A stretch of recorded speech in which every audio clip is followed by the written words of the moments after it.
Now, back to our top story about a show about illegal street racing in Oklahoma that is raising a lot of controversy today because of what happened on a major U.S. highway. Yeah, they actually shut it down for a time. It turns out maybe the police department was helping them.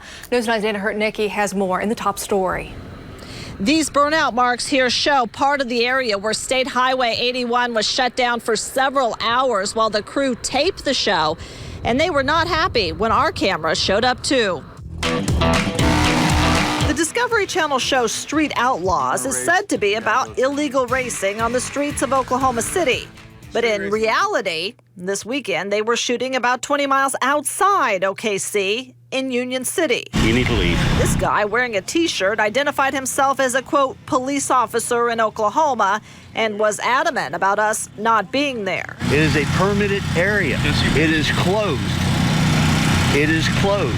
And even though we were on a public street, a Union City police officer stepped in and threatened to throw our photojournalist in jail. You don't want to leave, and I'm going to place you under arrest. Those who live around here say the racing on the highway has become a common occurrence. There for a while it was every week for just a couple of weeks. This permit says the show's producers paid $25 to block off the highway beginning at 6 o'clock in the evening. Did you notify OHP?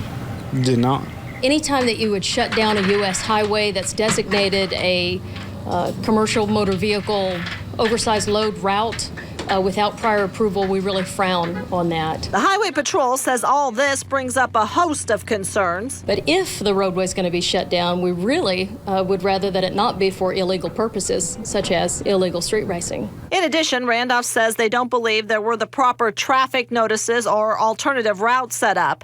And there's also the issue of the mess left behind. The burden on cleaning up the highway after this sort of an event goes back to the taxpayers. And according to neighbors around here, the highway was shut down well until the early morning hours.